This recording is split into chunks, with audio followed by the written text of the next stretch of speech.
Hey, and welcome to the Neurodivergent Musician Podcast. I'm your host, John Hart, with Luna, my guitar, and today's episode we'll be going through music education. Each episode is broken up into a traffic light format where I'll share insights in the red section, improvised babble in the amber, and recommendations you might find handy in the green. So let's head on over to the red section where I'll go into the insights.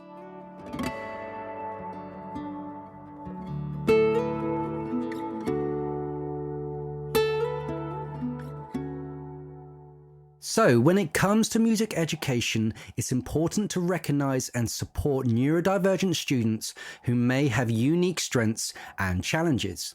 3 neurodivergent conditions that are commonly associated with music ability are ADHD, autism, and dyslexia. ADHD, or attention deficit hyperactivity disorder, can present challenges in traditional classroom settings. However, music educators can utilize ADHD student strengths in creativity and improvisation by providing opportunities for them to explore music in a more open-ended and experimental way. For example, allowing them to explore different instruments or encouraging them to improvise can help them thrive and develop their musical abilities. Similarly, autism can also present challenges in a traditional classroom setting, particularly with social interaction and sensory processing. However, music educators can create a more inclusive environment by providing sensory accommodations and opportunities for individualized learning. Many individuals with autism have a deep love for music and possess remarkable musical talent. Providing them with the right support and resources can help them flourish and develop their skills. And finally, dyslexia, a neurodivergence that affects reading and writing abilities, can also impact music education. However, many dyslexic musicians report that they use their strengths in the spatial awareness and pattern recognition to help them learn and create music. Music educators can support dyslexic students by providing visual aids and breaking down complex rhythms and patterns into a smaller, more manageable components. By embracing neurodiversity in music education, we can create a more inclusive and supporting learning environment for all students. By recognizing and utilizing the unique strengths and talents of neurodivergent students, we can help them thrive and succeed in their musical pursuits. So that's it for the red section. I'm now going to head on over to the amber section where I'll go into my convoluted and impulsive babble. See you then.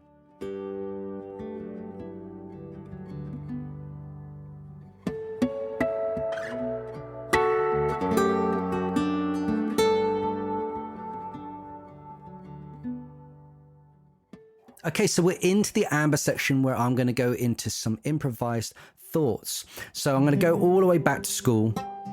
And it was really apparent when I used to sit in a classroom, sort of staring out the window. I would fidget all the time. I'd never take in anything the teacher was saying. And I always struggled, and I always looked forward to, that playtime, or when I was in sort of the higher school, I always wanted to head towards the music department. And I sort of feel that this was my way of unmasking. I felt like I had to mask in the classrooms, and I had to learn in such a neurotypical way, sort of looking back on it now, that, I was a square peg in a round hole all the time.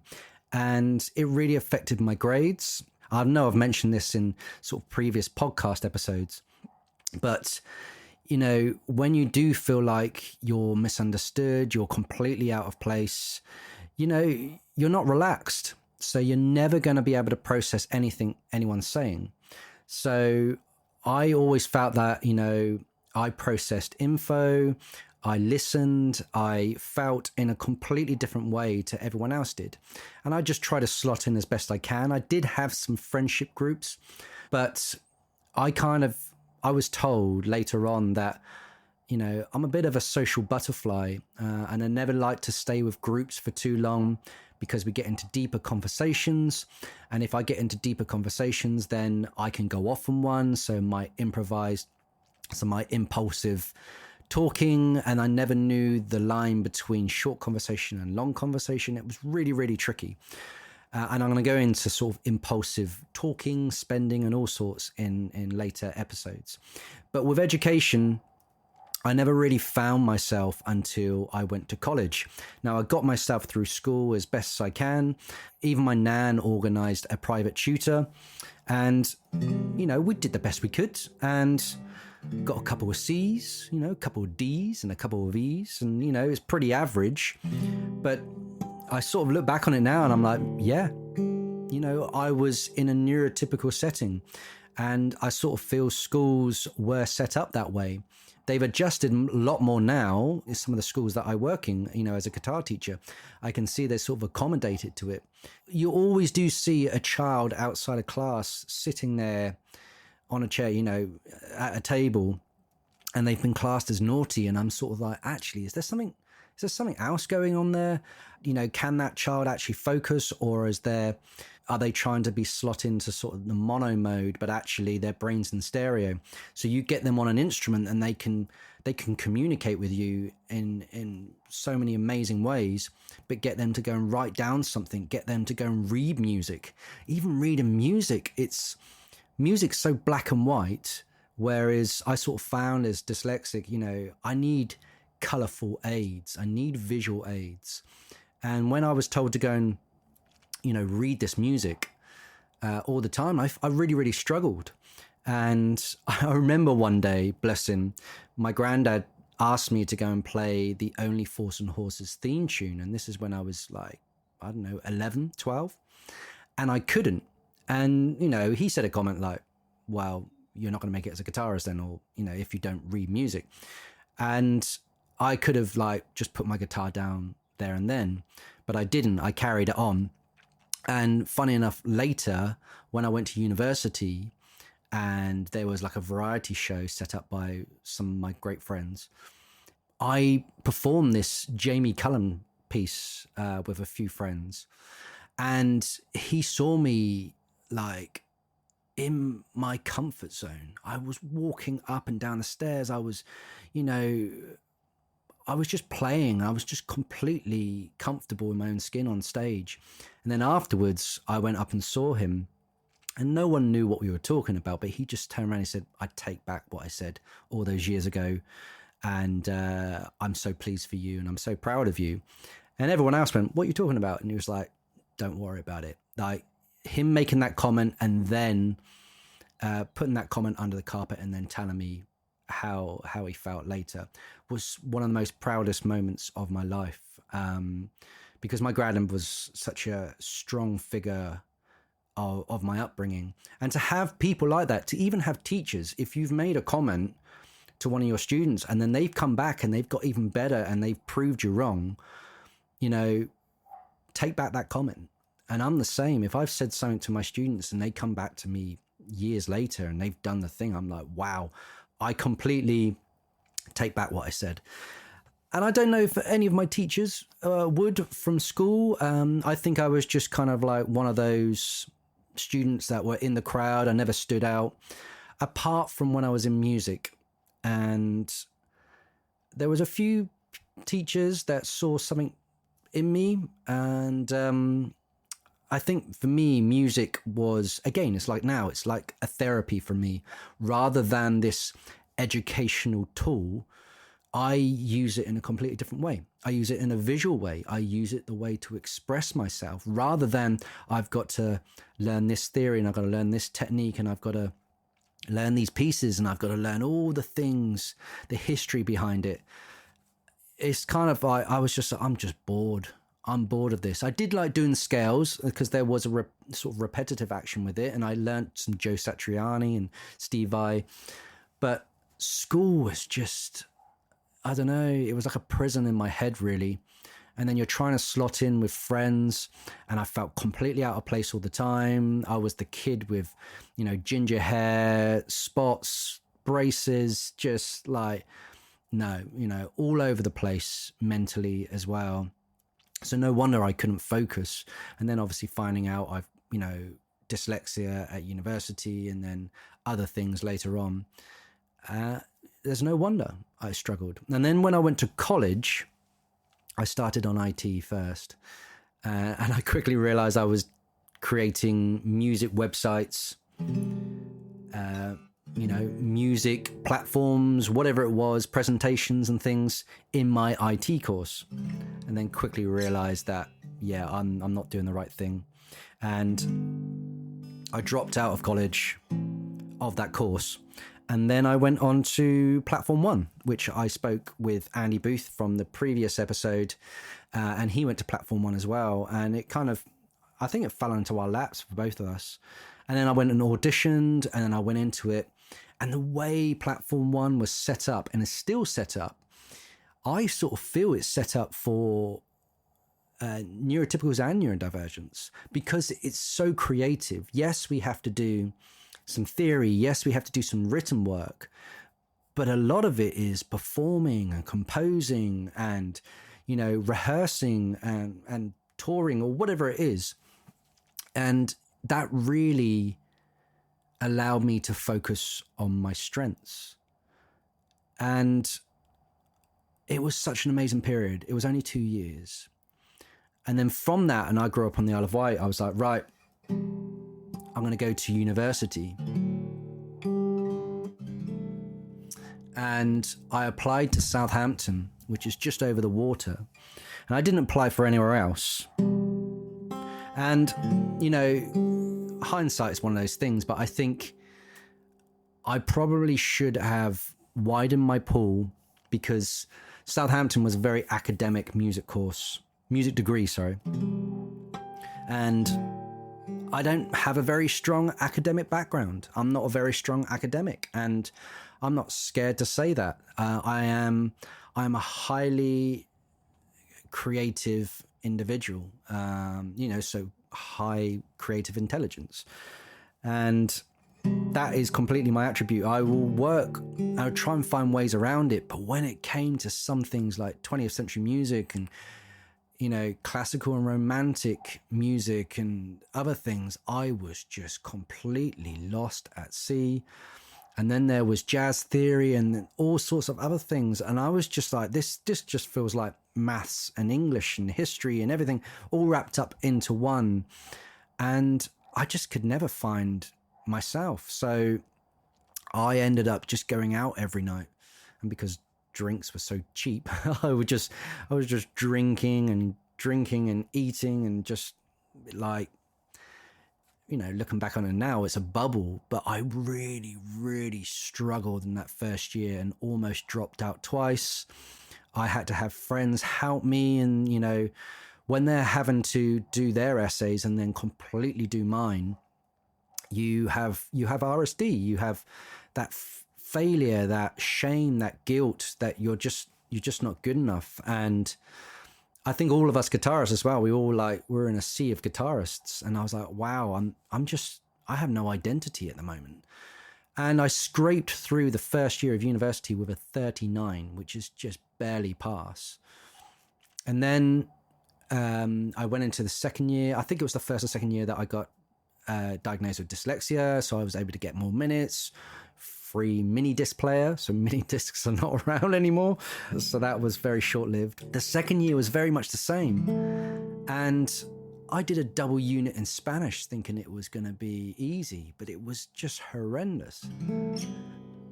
And so I scraped through that and I got myself into some ensembles. I got into bands and I went gigging around Southampton. Again, I think it was to fill that void that every time I went to go and sit down and do an essay, every time I went to go and sit down and do anything written, it reminded me of back when I was in school. And I didn't have that during college. And for the first sort of 2 years, I was like, I've made the wrong decision here. And then I had a good friend pass away during the second year and, relationship breakup and all sorts of stuff that when you're in your, late teens, early 20s, they are massive. And if you're not having a good time already, I think we had a break-in as well. All sorts of stuff that went on in Southampton. But the amazing thing that I did have was a group of incredible friends. And for some of them, we get to meet once a year. Others, I have my best mate, Tony, and he's helped me immensely. We're two Sagis. We are musically connected in so many different levels. We've featured, we've done little songs together, releases, whatever it is. We did a duo. We were in bands. We were in a band together with others.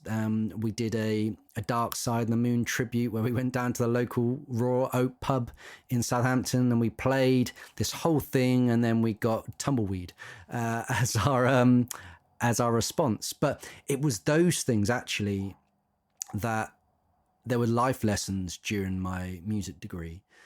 And I think a lot of other people had life lessons during it. Some other people were like, right, I'm focused on my music education. And it's kind of why now I've got a few students myself, guitar students, who are going on to do their, music degrees and things. And I'm trying to get them prepared. So, get their musical identity, get them some music up online and get all these things in place. So when they do start their music education, they can carry on the momentum. They're not going into their music education like a deer in the headlights and then trying to figure it out. And before they know it, they're 2 years in and they've possibly feel like they've wasted all their time and wasted money. It's that preparation that is required to sort of solidify your journey. And I remember there was a few pupils who during the degree that I saw, there was one particular guy and he was a few years younger than below us. And he'd already come in with like fans online, and he had few releases and he had tours and stuff. So he used his degree to his benefit because he was like, right, I'm educating myself, but I've already got my identity. I already know where I'm heading. And that was so, so valuable. It's almost like knowing yourself before you go and enter into anything rather than learning on the job. So it wasn't until my third year, though, that it then turned on its head and I had much more flexibility. I was able to do sort of more composition. I was able to do more performance. And in that second year was when I had that guitar recital where I put a guitar in the back of, I put a snare drum in the back of a guitar, and it was ridiculous. And that's where my marks just dived. And I think I got 40s. So again, I scraped through my second year. But then my third year, somehow I thought I was going to end up with like a third, as regards to results. But I got a 2-1. And that was because, there was ensemble performances, there was solo performances, there was commercial composition, which, you can put together a project, so like an album, and I scored really highly on that. And there were a few other things, and it really lifted up my mark.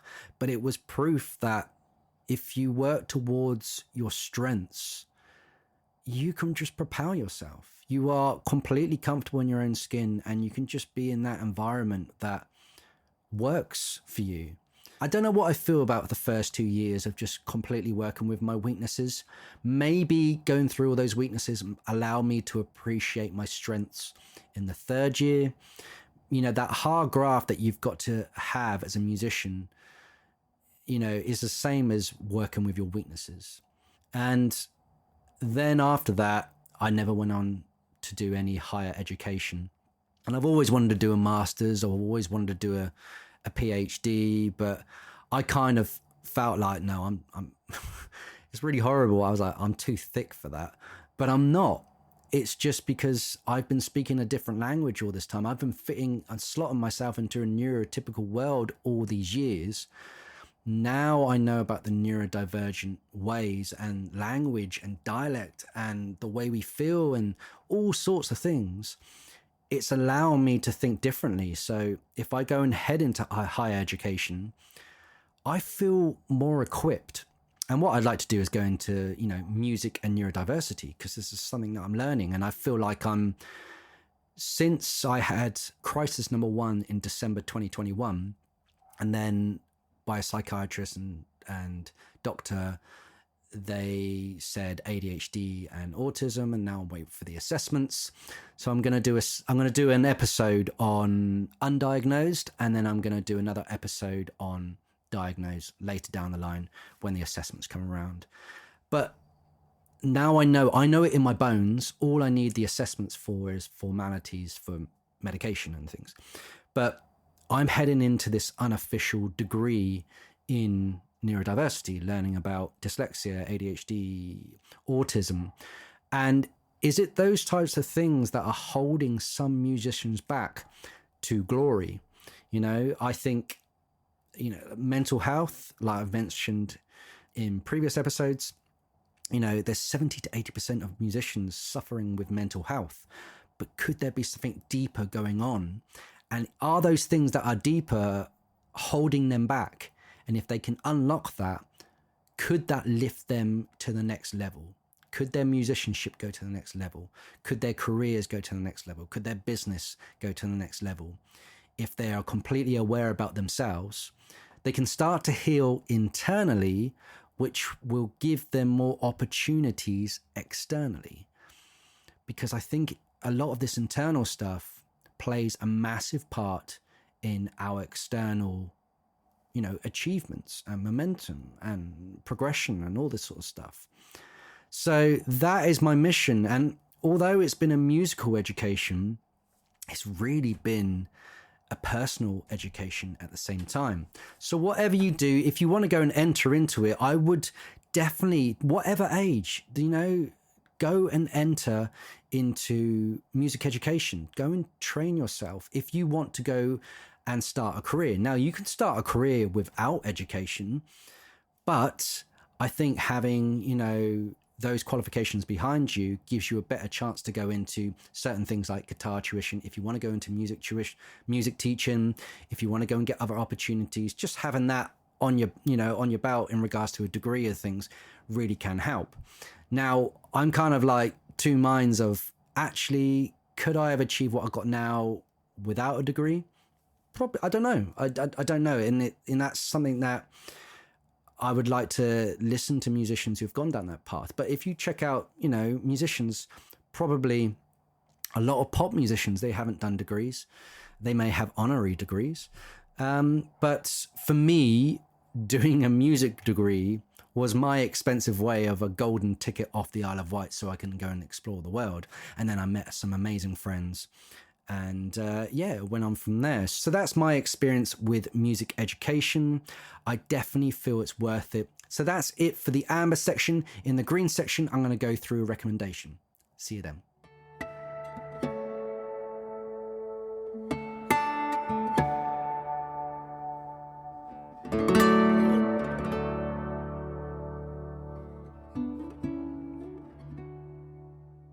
Hey, and welcome back to the Neurodivergent Musician Podcast. We're into the green section where I'm going to give you a recommendation. So apart from the obvious, you can go to Google, you can go to ChatGPT and start researching into music education, whether that's college or university. Type in different things. You can get online courses. You can get courses, obviously, in universities or colleges or whatever you feel that fits with you. So I have a cheeky recommendation today where if you want to learn acoustic guitar, I have a free beginner course where if you go into the description of this podcast episode, there will be a link.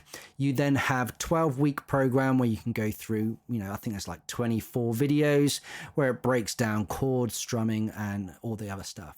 I have obviously other programs which would be intermediate fingerstyle, arranging, composing, recording, performing, and all others you can enter into if you want to come into my acoustic guitar circle program world.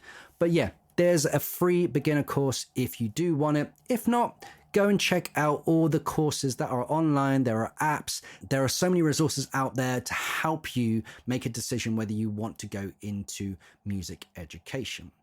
So that's it for this episode. I hope you got something out of it. If you enjoyed it, please do leave me a review on the Apple Podcast app. And I look forward to seeing you next week. Cheers. Take care.